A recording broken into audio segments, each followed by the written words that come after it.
This episode of Planted is brought to you by Pax Labs. The Radio Misfits Podcast Network. Hello, everyone. Welcome to Planted with Sarah Pine. I'm Sarah Pine, your host, and today we're talking about something that sits at the intersection of cannabis, culture, agriculture, and consumer education. California has long been one of the most influential cannabis-producing regions in the world, but we're still figuring out how to celebrate and recognize excellence in a way that honors the plant, the farmers, and the people behind the products. My guest today is James Leitz, founder of the California Cannabis Experience and Awards. James has created a platform designed to showcase exceptional cannabis while helping consumers better understand what quality looks like and why it matters. James, welcome to Planet. It's a pleasure to have you on the show today. Sarah, it's a pleasure to be here and honored to be on Planted. Very exciting for us with the California Cannabis Experience and Awards. And it'd be great to tell your audience what we got going on. Yeah, well, last year was my first year participating in the awards, and I've got to say, I was so impressed. I was so excited. And so that you and I get a chance to talk today and really dig into it and share with our listeners what's going on and the magic of it all really makes me happy. I mean, I have been in the industry for almost 2 decades. And I started when we used to have to, part of my training with the people behind the bar was, if we get raided by the feds, this is what you need to do, to going to having this at the state fair and my first judge's kit actually having the seal of the great state of California on it. I mean, how far we have come. And so I'm really, really excited to talk with you today, dig into it, share with our listeners, and before we get into all of that, because this is your first time on the show, there is a question that I like to ask all of my guests. What was your first cannabis experience? Oh, goodness. Well, when I was 12, 13, maybe. My mom's listening, 13. And I was in Vermont. We'd work in the summers in Vermont at my grandfather's farm and lumber yard. And I had an older brother and a step uncle, and needless to say, with some very brown lumbo, with stems and seeds and all the things you don't need. And I just remember the flavor, the crappy joints we'd roll, and smoke in the cornfield, and it was magic. I'll never forget it. I remember the Santana, Europa album. And sifting the seeds with the top of the zigzag papes, and that was it. No, and I got it. I figured it out right then and there at a rather young age. So your aha moment happened.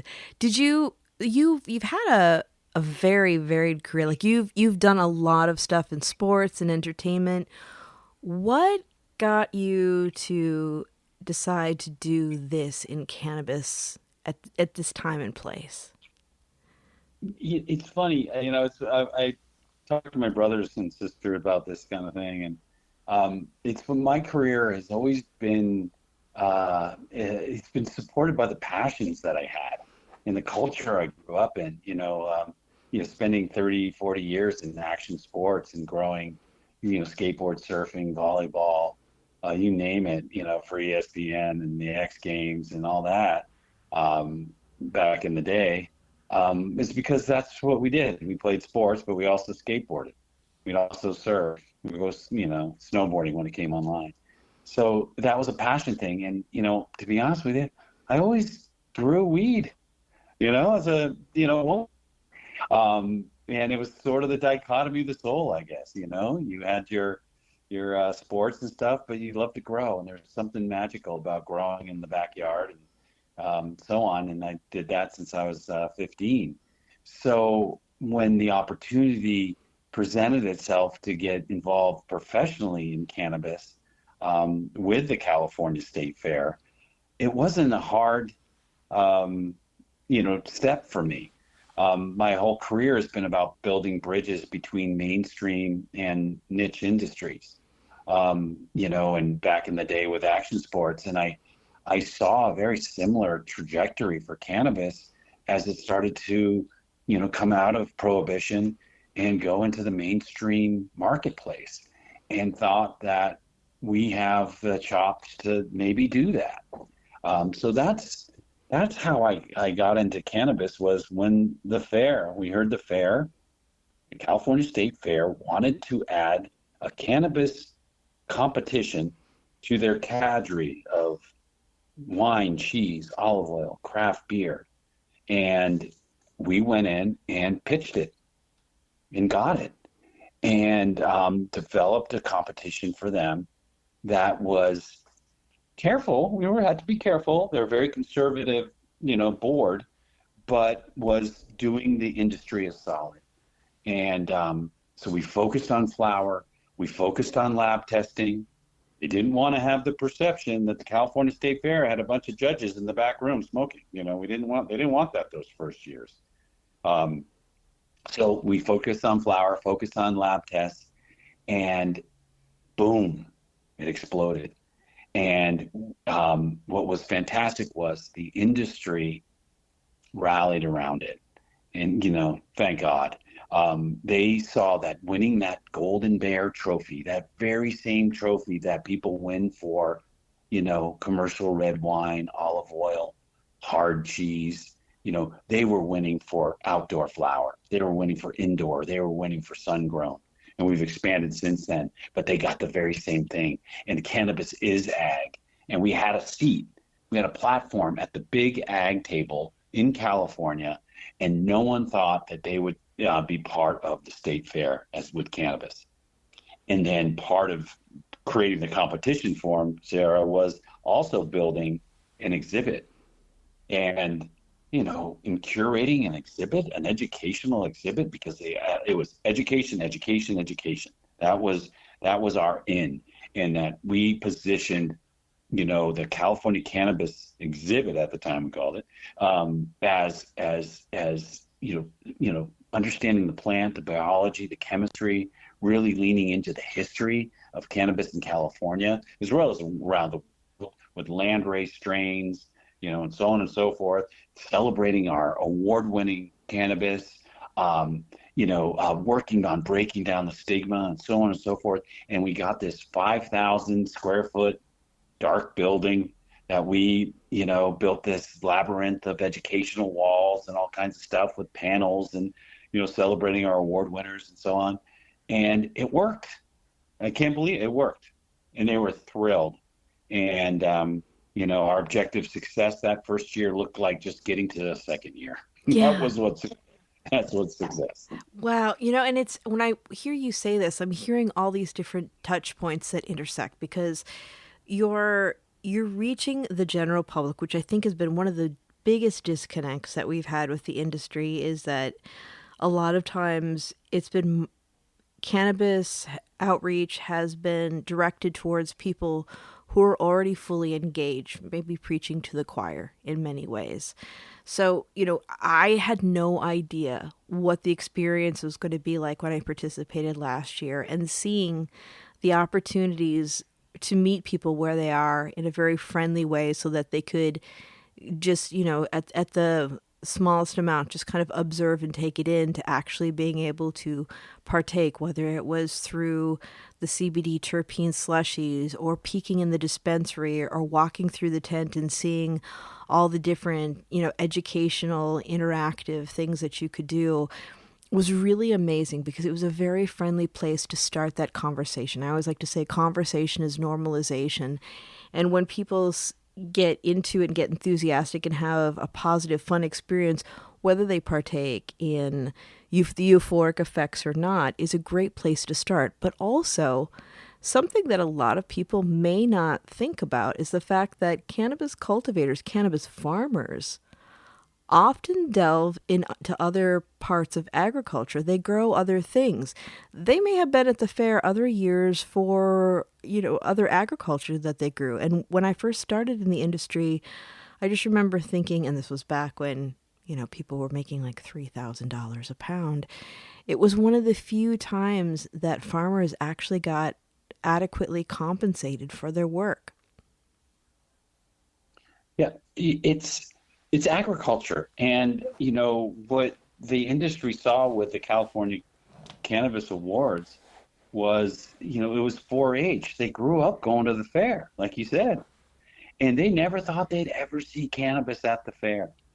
And you're right, though. When Joseph from Emerald Spirit Botanicals brings his big blueberries for us in a big bag, Yeah. It's fantastic. And it's so rich, and the stories and the expertise that these farmers have, they're just craftsmen. They're incredible. And also the manufacturers, they're innovators. And, when cannabis gets held to such a high standard, of testing and pesticides and all those things, more than strawberries, more than anything else in California, it's amazing to be around those folks and to be able to celebrate them and show off and brag about them, and giving them a platform to a mainstream audience who is intimidated a lot, who doesn't necessarily understand cannabis or know who those faces of cannabis are, those generational farmers. It's come out of the shadows, and I think it's our job to showcase them and to showcase the industry in a really digestible way, not dumb it down, but how do I put it? I think, it's in making it, normal, Yeah. for lack of a better word. Yeah. Yeah, absolutely. And I also think, it's just a very nuanced way to educate, because as much as we talk about, being able to be more mainstream and turn your everyday person onto the possibilities of cannabis possibly working for them, there is also some education that's happening for, our more heady communities that are, cannabis culture is a very important, rich part of, our culture, stoner culture. But there's also, through a lot of the culture, there's been a lot of misunderstanding or misinformation we see with like the race to the top with THC, the fact that, people don't always understand the beauty of sun-grown, because back in the day, it was like the really larfy stuff that would be sold as cheap sun-grown, and the really good sun-grown would actually be sold as premium indoor. And so, we've set, seasoned consumers up for, there's just a lot of misinformation that maybe doesn't set them up for success. So when they get turned on to beautiful sun-grown flowers through this process, or going back to Emerald Spirit Botanicals, the fact that they won the Golden Bear with a low THC flower that's sun-grown, that's a big indicator that there's a lot of education that needs to be shared across the board for people to have satisfying results, and also give the farmers that are doing a great job their due, that they don't have to fall into these neat buckets that don't necessarily indicate a premium cannabis experience. And when I say premium, I'm not even talking about extra expensive, just a good experience with finely crafted agriculture. Absolutely. And, the fair was very specific on what they wanted us to do. I'll just do sativa and indica. And we're like, no, there's so much more education that we need to do with terpenes and cannabinoids. And it's not all about THC. Great, yes, the cannabinoids are important. That triggers the high, or it's the engine. But these terpenes are the steering wheel, and they do affect the high, or the combination of terps. So it was about education, and really kind of trying to drive that narrative. We had our own, agenda too, within the structure, was to do exactly what you're saying, is to try to change the conversation, on cannabis, and help the farmers, help the manufacturers, help the retailers. And if, for our piece of it with this mainstream Canna Curious audience at the fair, be able to do that, there you go. So that was it for both the competition and the exhibit, and they worked hand in hand. And so as we continue to evolve, we realized, and when I say evolve, we went from flower only to, 6 other form factors. And we also went from, in the same year, from no cannabis allowed at all inside the exhibit to being able to purchase cannabis at a state fair and also consume it in a lounge at the state fair. And that was 2 billion media impressions, Jimmy Kimmel and Guillermo going, what's going on in California, that kind of stuff. And it was fun to be able to have that type of media and earn media attention. And really felt like we were tapping into something with adding that. And, of course, the California State Fair is enjoying that type of lift too, not just at the turnstile, but, through their media and being the leaders in contemporizing the offering at the state fair. So cannabis as a big, powerful crop was also a big megaphone to bringing a new audience to the fair. And that's what they were after all along. And so we went from that 5,000 square foot building to a 50,000 square foot indoor outdoor little Disneyland of sorts, an old water park that we converted.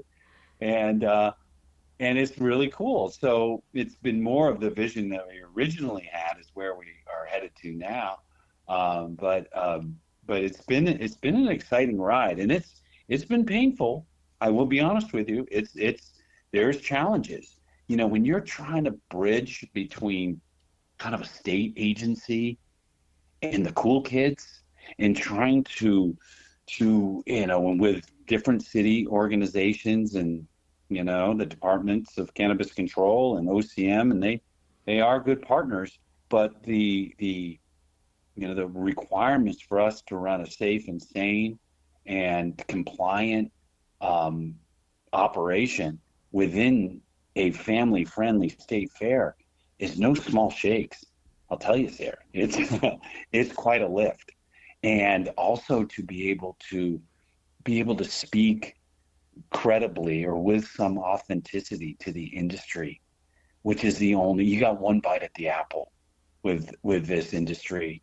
And we had to be really intentional about who we were and not try to be phonies. We knew we weren't the Emerald Cup. We knew that we were standing on their shoulders, if anything. We wouldn't be anywhere without them. And so we had to be different, and we just were. And I think the industry appreciated that transparency and honesty, that our competition was different. Our look and feel was going to be different. We're trying to change the conversation, demystify the plant, take away that stigma, kind of, be good to our big brother at the state level, So words matter. Imagery that we used really mattered. And coming from sports and entertainment, medals, putting a medal, and having a really nice backdrop and having these beautiful posters, as it were, that celebrate all of our winners. Those are things we stole from sports, or any real good competition. And to be able to put a gold medal around the neck of a hard scrabble farmer, like Mark Greenshock, tough guy, love that guy, great grower. But he, it's almost like you're at the junior high school track meet again, because here's a tough guy, great grower, proud of what he does, also gets a gold medal around his neck, like he just won the 100-yard dash. It's the coolest thing, and it's great for us, and I think it's great for him. It's great for the industry. Still smoking joints? Okay, we need to talk. If you love cannabis but you're still lighting it, let's look at what's actually happening. When you burn flower, you're creating smoke, and that smoke contains harmful compounds like tar, soot, benzene, and formaldehyde. In fact, almost 200 different compounds have been detected in joint smoke. So how do we know this? PAX decided to study it. In controlled lab testing, they compared joint smoke to vapor from their devices, using the same flower under the same conditions, and measured 16 key harmful compounds. The result is pretty striking. Vaporization reduced those compounds by more than 95%, because when you heat cannabis instead of burning it, you change what you inhale. You still get cannabinoids and flavor, just without all the extra stuff that comes from smoke. This isn't about judgment, it's about information. If you want to learn more, go to pax.com/science. Pax is setting higher standards so you can smoke less smoke. And for Planted listeners, get 20% off at pax.com with code PLANTED20. Yeah, it's doing it in an entirely different way. I mean, for listeners out there, what we're talking about is the very first government-sanctioned cannabis competition. And there's a lot of weight behind that.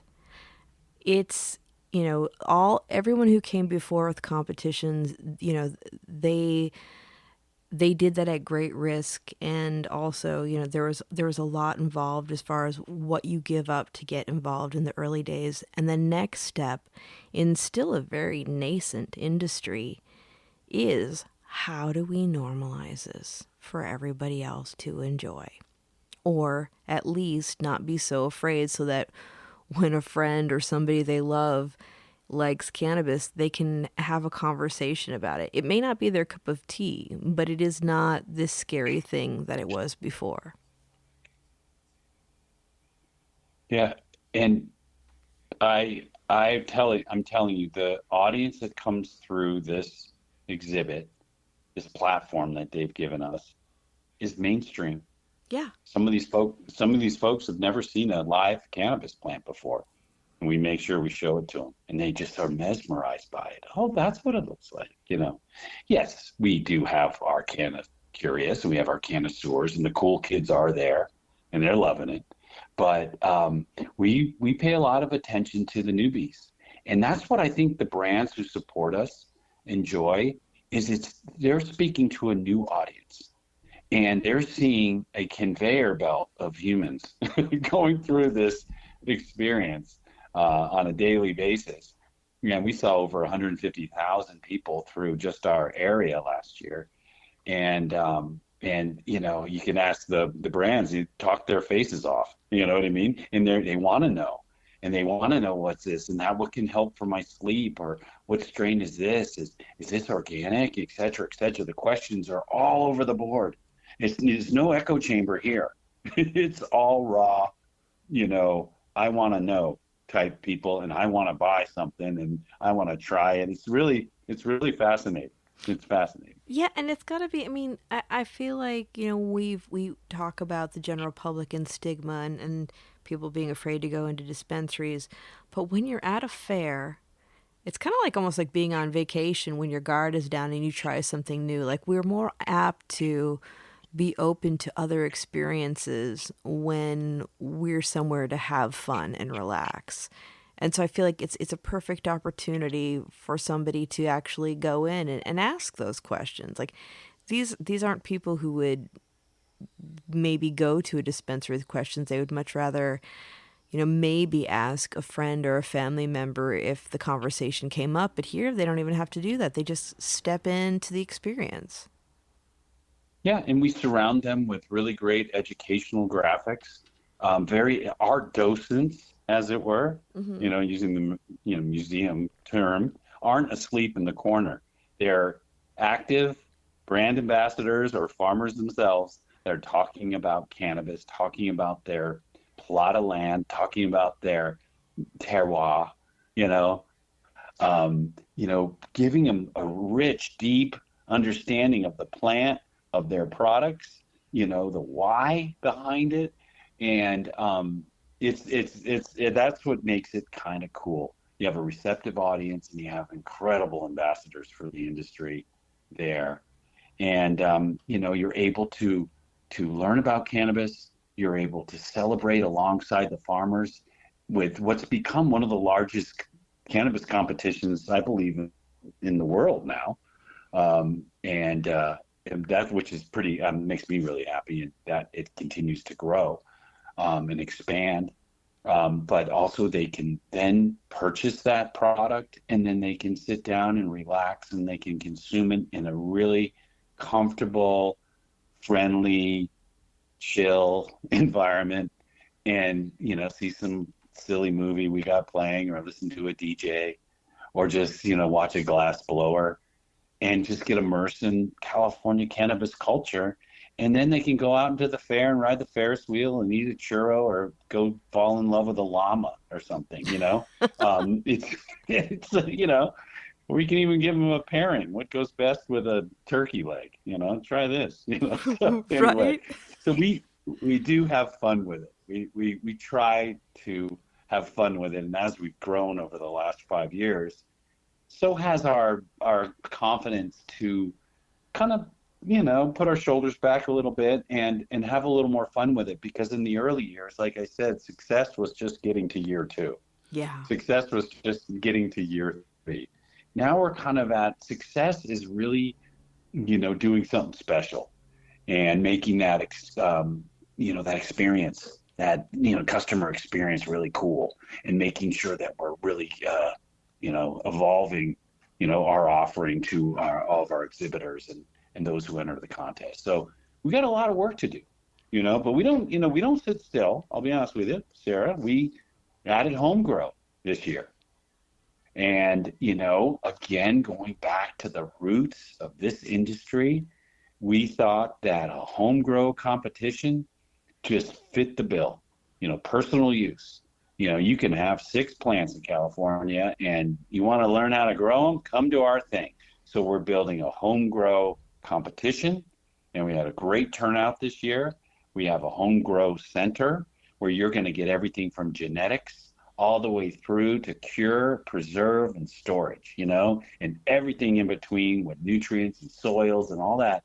So if you're interested in cannabis and going, I could do that myself, you might be able to go to the fair and get fully kitted out with all that stuff. And actually, we're going to be awarding a golden bear to that home grow winner this year. That's awesome. With live judging. Yeah, man. I just think it's really cool. So we're always looking at that.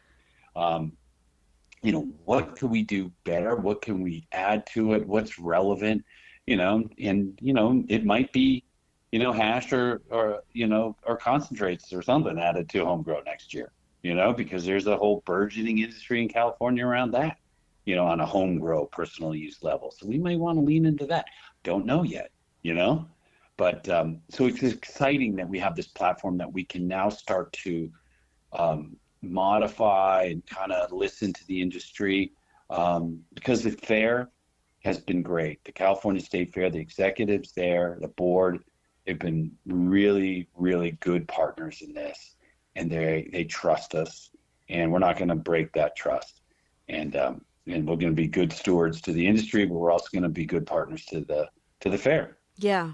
Yeah. Well, and, going to, the state and state pride, we have a rich history, California does, of cannabis cultivation and also innovation. What makes California cannabis special in your eyes? Oh, I grew up with anything that said Mendo or Humboldt on it, you knew you were, you know what I mean? What makes it special is, I think, that the terroir, and then the craftsmen who work the fields, and the genetics, the pheno hunters, that are out there. And it's just, I can't tell you how fascinated I am by these cultivators and what they're up to. I think it comes down to that. I just think it's multi-generational. You got people like Johnny Casale, who, went to jail for cannabis. You know what I mean? Yeah. Phil Cruz at Mendo Family Farms, and so many others, So it's like it's deeper than the strain. It's deeper than the end product in the jar. The one I have right here, I'm shaking in my hand. You know what I mean? Mm-hmm. It's there's history and culture and commitment and sacrifice. It's freaking cool. I don't know how to explain it, but it's something in that it's more. It's more, and you can taste, as Joseph would say at Emerald Spirit, you can taste the love. Yeah. You know what I mean? You know? No, it's true. Yeah. I mean, I came here from Michigan after college, and the first time I tried California cannabis, well, I remember first off being upset that it was more expensive than back home. But then I tasted it and I was like, wow, well, it's only going to take a couple puffs to get me where I need to go. Whereas, back home, I had to smoke a heck of a lot more. You don't know the beauty of California cannabis until you experience it. Hi, Planted listeners. This is Jackie Bryant speaking. I'm a longtime cannabis journalist, writer, and editor, and these days I work for Humboldt Family Farms getting out the message. I'll be spending time with you here on Planted to talk about who we are. If you're listening, you're exactly the kind of person we want to know. We're a collective of legacy farmers in Humboldt County. Some of these families have been growing on the same land since the 1970s, long before Prop 215 or anything else. They grew it for family, friends, and patients because they believed in this plant when believing in it was risky. That's still who Humboldt Family Farms is. Sun-grown, living soil, legacy genetics, terp profiles that run double the industry standards. That's what happens when you let farmers take the reins. This year, we're at California State Fair, Surfer Magazine. Powder Magazine built a collab around our flower. We hold a medical license at a pivotal moment for federal rescheduling when you think about new markets, exports, whatever comes next. We're distributed across California through NABIS. Find us at Embark, Purple Lotus, California Street Cannabis, and on Flower Co. And if you're someone who wants to be part of what we're building, a buyer, a retail partner, or just someone who wants to smoke the best sun-grown cannabis in California, find us at HumboldtFamilyFarms.com. We want to do business with you. Yeah, I would agree. And when I was 16, when the Coast Guard was busting all these boats or something off the coast of Marin County and Sonoma, and they were dumping these canisters of Thai stick off the boats, and they would wash up on Stinson, Bolinas, and so on. So the story goes. Anyway, it flooded the market with this Thai stick and these big tiger eye seeds as you'd unwrap the Thai stick. And these seeds would come out, and I saved these seeds. And I read Ed Rosenthal's book. Ed he was writing it with someone else back in the early '80s. Anyway, how to grow marijuana, basically. And I said I could do this, and so I made a deal with my parents that I'll take care of the rest of the yard if they'd let me grow pot. And they're like, yeah, whatever. To him, he'll never do it. Anyway, I did. Started terracing the hillside and everything anyway. And it was like, and I didn't know what I was doing totally, so I had seeds, second generation. It was called Tiburon Thai. And that was my, and I grew for 3 years all through high school. And pretty much every house I've ever lived in, rented, or bought, I've grown something. And that's why adding home grow to this is such a big deal for me. And having Ed Rosenthal a part of this is almost full circle moment for me, where I kind of get fanboy a little bit and kind of geek out about it. So, so going back to those passion projects, this is something that's kind of near and dear to me. And I really appreciate those who do it well. And I remember that Tiburon Thai, bringing it down to college on, hangers, and garbage bags on hangers to put in my closet. I didn't have any clothes or anything, but I had weed, and my roommate from the Valley couldn't believe it. And he'd never seen a bud that big before, and or buds that big. Anyway, I guess what I'm getting at, it was, I take very much a lot of pride in California cannabis. Yeah. And where it comes from and how it, anyway. So I think it's awesome that Ed's involved. He's my neighbor. No kidding. No way. Yeah, we have a little block of a bunch of cannabis people here in Oakland, and Ed is just an incredibly special person. He's such a gift, and it's I know a lot of home growers that have really found their wings with growing with Ed's book. So I'm so glad that, the Guru Ganja has been such an important part of our culture and history, and that he continues to be involved in groundbreaking events like this one. It's really cool. And there's so many touchstones. We do with the awards. Yes, it celebrates the form factors of the different products, but we also do our Pebbles Trip at Lifetime Achievement Award that's given away to a group or a individual who's really done, sacrifice or, advocacy, and, people like yourself, Sarah, honestly, that really make a difference and have made a difference over the years.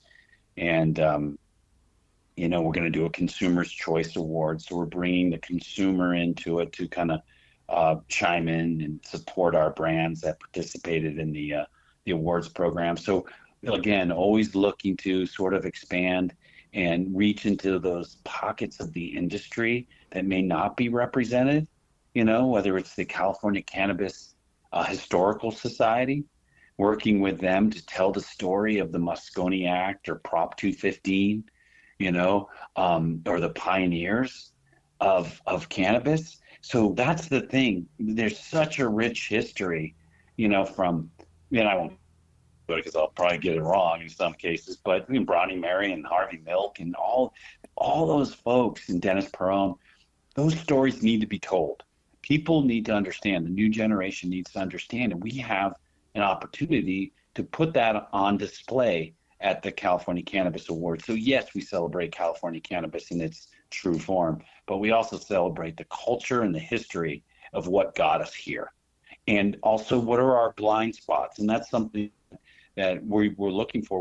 What's good, what's bad, what are the challenges that the industry faces now? And I don't want to get on the soapbox, and it's not my place to, but it is my place to listen to those people who are super knowledgeable in our industry and give them a platform or a megaphone to say that, and maybe some of the halls of power in Sacramento, of which we are tied to, because last time I checked, the CDFA agency has hired us to run an event on cannabis in their backyard. You know what I mean? Mm-hmm. And if we can get the message out there and show cannabis in a really bright light and a professional way, I'm hoping it helps us all. Yeah, well, I think that it does. I think it pushes the needle, because when you're actually getting into, general culture and having these conversations in the general populace is what really influences policy. It's like when we went from the 215 days to legalization, and we had people coming into the dispensary upset about either the availability of products that they had used for relief in the past or the prices. And there's a lot of anger towards the industry, whether it was the dispensaries or the growers or the companies making products.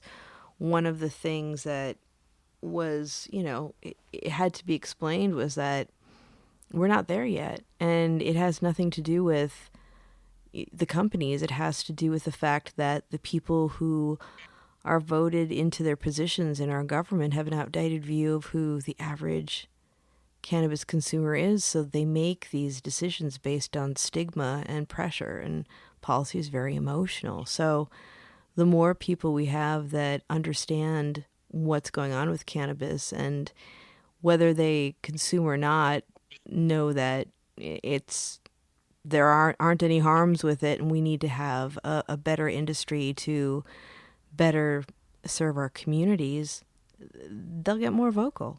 There'll be more conversations around this. It will help influence policy so that we can have better laws to abide by and a stronger industry. Hear. That's all I can say. Absolutely. And for our part, if we can be part of that, we're going to do it. And we're going to continue to do that and have really, smart people, smart panels. And the DCC is a partner on this event. It's one of their most effective consumer marketing programs that they have. Like them or not, they are using this as well. They know this audience, and they know that we're good partners, and they're trying to educate folks as well, and all the important things that they're trying to get across. And what's interesting is they're engaging directly with farmers, with manufacturers, with retailers, and so on, right there at the event, working through issues, because they're there, and so are we, as it were, right? And so the opportunity for dialogue's there, and the neat thing is we're all rowing the boat in the same direction. Yeah. And that's important. And when you realize that you are, it's kind of cool. Yeah, it is. I mean, and that's the thing. When it's a collective effort, I think there's a greater understanding. Like there's last year having having the director of the DCC on the podcast on the main stage. And Nicole and I have known each other since I was co-chair of the Legalization Task Force in San Francisco, because she was there too. But being able to have those conversations on a stage for an audience to be able to listen and see that it is a collective effort, and that, the government agencies and the industry are building their relationship and getting to know one another. And, the policies are changing as a result of that. It couldn't happen fast enough, I might add. We probably need it to happen a lot faster than it is, but government is a clunky thing, and that it's happening at all is huge. And that they've been good partners with the fair is even bigger. I mean, it really is significant. It's an indicator of change. And, like it or not, California, it has always been a big accelerator of change throughout the states. On the coasts, we influence change throughout the whole country. So I think it's a really good signal that we're doing this. And actually, I didn't tell you this. So I've had Jesse Ventura, former governor of Minnesota, on the show a couple of times. And last year he was so mad that Minnesota didn't have what we have that he boycotted the fair. Yeah, because you were going to have beverages, I think, in Minnesota, maybe. They've got beverages in their restaurants and bars. They should do the competition at the state fair. Yeah, I mean, bring it on. We always thought that and I will say, this has been a labor of love for 5 years. It's been a thing. And I think we always thought that it would sort of start to catch fire at the county level, because there's some big county fairs here in California. And in some ways bigger than the spectator-wise than the state fair. And we thought that New York or Minnesota, like you said, and Colorado, and Washington, Oregon, so on, would start to pick up on it a little bit. But again, a little bit slower than I thought. I thought scalability of the concept would be something, but it is something we're definitely keeping our eye on, because, like, to your point, California does lead the way. One thing, we were looking at New Mexico and helping them with a cannabis expression a couple of years back. The one thing that we have that no one else has, we've got the product, we've got the story, we got the culture, we've got, you know what I mean? Vermont's got a really cool, crafty cannabis thing going there. No question, right? But it ain't California. No offense, Vermont. But so everyone's going to come to it on their own time and at their board, which are traditionally pretty conservative. And which I found, even for California, we're talking big ag families, Yeah. Well, and Vermont's got its cheddar. They can have their cheddar and we can have our weed. Right. Right. Keep your, I like your cheddar, but yeah, you keep that, your Ben and Jerry's, and we'll do this. So it's kind of exciting. And the neat thing is it continues to evolve, and we continue to keep our ear down, and we listen, and we try to modify, and we try to make improvements. And I think that with that mindset, I think it's hopefully 5 years from now, we'll still be here and we'll be cranking, and this thing will be even more polished and vibrant. That's my hope. That's what success would look like, is having a storied run with this thing. Yeah, because it's quite a project. This episode is brought to you by Fat Nugs Magazine, a global perspective of cannabis and stoner culture as a bridge to the rest of the world. Right now, you can join Fat Nugs Magazine, Beard Bros Farms, Freedom Grow, and Jailed for Weed in the upcoming Prisoners Edition, and help spotlight current and past cannabis prisoners and their stories. because no one should be in jail for a plant. Find Fat Nugs Magazine's beautiful print copies at your local dispensary, fatnugsmag.com, and on socials. Cannabis culture welcomes us all. Let's get into some of the nitty-gritty. Walk us through how the awards process works. Okay. Well, it's 7 categories, and one category is split into 3, and that's flower, sun-grown, mixed light, and indoor. Then you have, pre-rolls, cartridges, concentrates, beverages, wellness products, and I don't know why I keep missing that other one. Anyway, and what happens is we take all those in, and first round on flower is it all goes to SC Labs, because no one lab test or process is the same.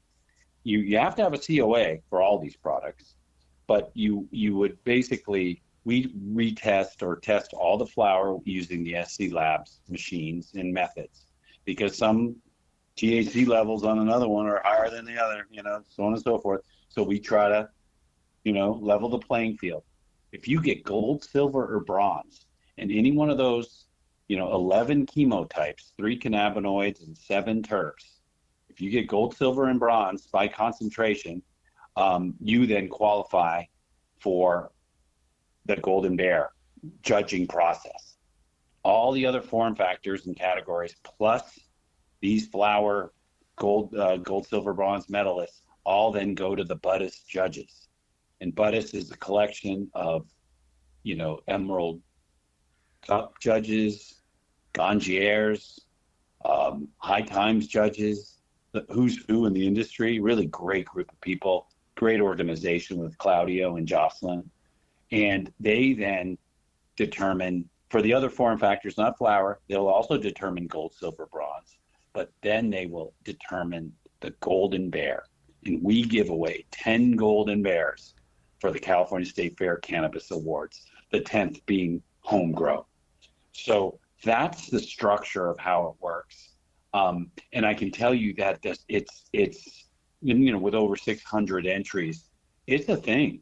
And to do it compliantly is even a bigger thing, because it's not like they can just put it in the mail, or we can just go pick it up from them, or they can just drop it off anywhere. You're talking thousands of samples. You know what I mean? Yeah. It doesn't work that way. So we have to, and I work very hard with my retail partners at Embark to help make that happen. And they've been the game changer for this program in so many different ways, and they've done a hell of a job. So when you look at, the cornerstone partners of SC Labs in the early days, moving with the Buddhists, Embark making retail sales and on-site consumption a reality, government partners who are supporting us from the state.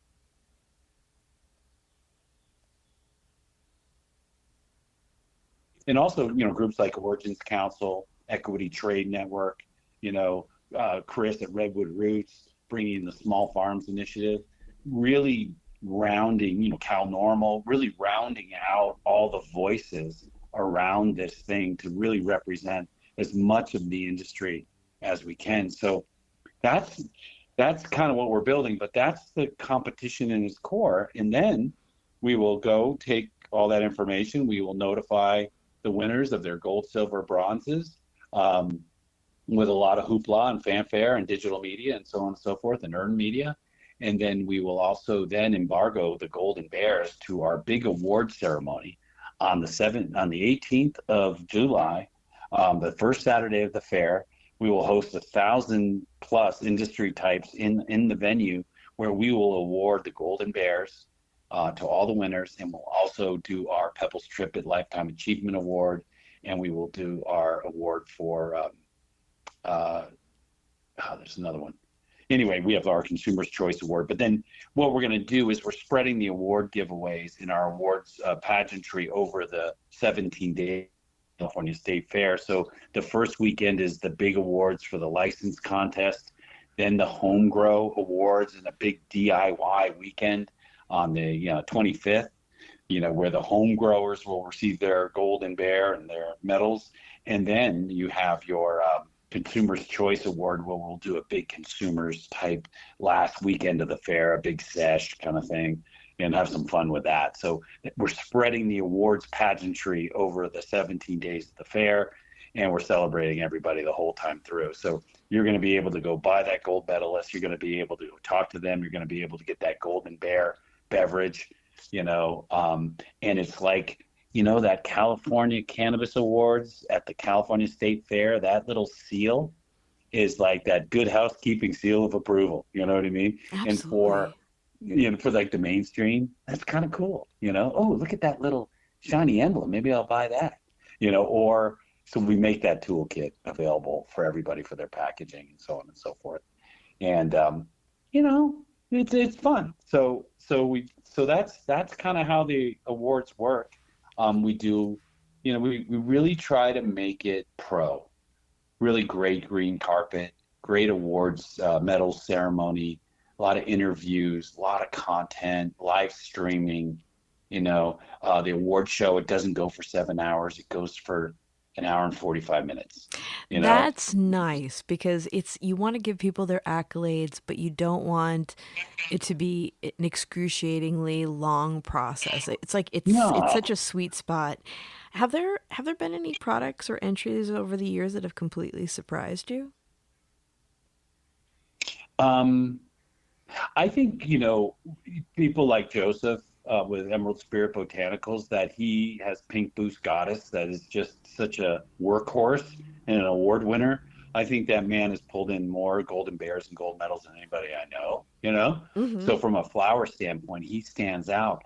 But then there's some really cool craft, as a smaller group we'll just, win a Golden Bear for a really great sativa and something. So in flower, it kind of moves around, but so, a lot of times you're not really surprised by the flower because it's all so good. Some of these people are missing, between gold and silver is, 2/100ths of a concentration point, and that's one of the reasons it used to just be gold medalist qualified for Golden Bear considerations.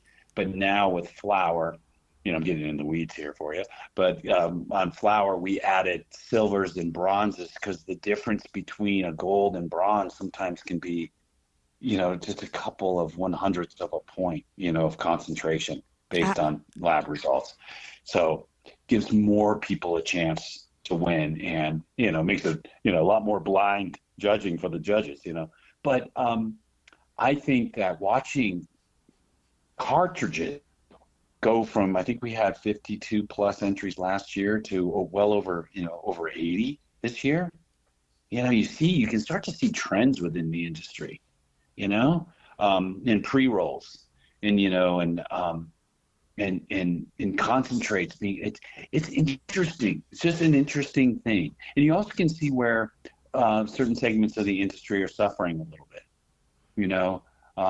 and I, kind of started to sense that in beverage, with all the hemp derived, stuff and in beverages kind of struggling. So it's just interesting in many ways. The contest, the data from the contest, what's, quantifiable for awards is one thing, but, the subtext is another. Yeah. 100%. I mean, you get to kind of read the tea leaves as you see, how some of these products are actually, like, how they turn out in the judging. And then, like you said, the participation from year to year is very indicative of what's happening in the industry and where it's going. As you look ahead, where do you see California cannabis heading in the next, 5 years? I'm hoping, honestly, that this California brand goes global. I think that would be a game-changing opportunity if we could cross state lines, or if we could go around the world. And I know our genetics are, and I know, that's one thing, but I just think that that could be, it's almost like fine wine, it's like, it's a Makua honey or whatever it's called, it's like, it's a commodity. It's a brand. It's a culture. It's a story that should be enjoyed around the world. And my hope would be is that, through descheduling, deregulation, legalization on a national level, that these farmers could suddenly get that amount per pound that they used to get, Yeah. which is now about 1/10 of what they used to get, Wouldn't that be amazing if they can, because the revival of those legacy communities up in the Triangle to be able to come back? That would be something. I mean, and the thing is people understand the value of California cannabis. Like when I'm in Europe doing work, and a lot of times when I'm offered cannabis, whether it's real, really from there or not, it's in packaging that's saying that it's from California, which always blows my mind. Yeah. And you got to wonder, right? Right. But, yeah. Is it for real, or is this a marketing ploy that you've got going on here? Yeah, it'd be great if it was for real someday. Mm-hmm. Maybe it is. I don't know, but that could be pie in the sky. That could mean be dreaming, but wouldn't it be great? Where I see California cannabis, so I see sophistication. That's one thing I do see, and I've noticed it just the 5 years we've been running this competition. Is I see so much more innovation happening, so much incredible packaging. I mean, I haven't seen a consumer product industry that had this type of packaging going on, and research, and it's cool. So I think there's a golden age to come back. I really do. I'm hoping. I'm betting on it. Yeah. In the next 5 years, I'm betting on it. I'm betting on maybe Gen Z is going to be smarter than all of us. I don't know. Maybe they'll vote. Maybe they're going to vote the right people in who are going to do the right thing and buy a plant that honestly has been, horribly treated over the years. Yeah, it has, and I think more people are turned on to it, are understanding that it's been neglected, and that for many of us, it's part of the answer.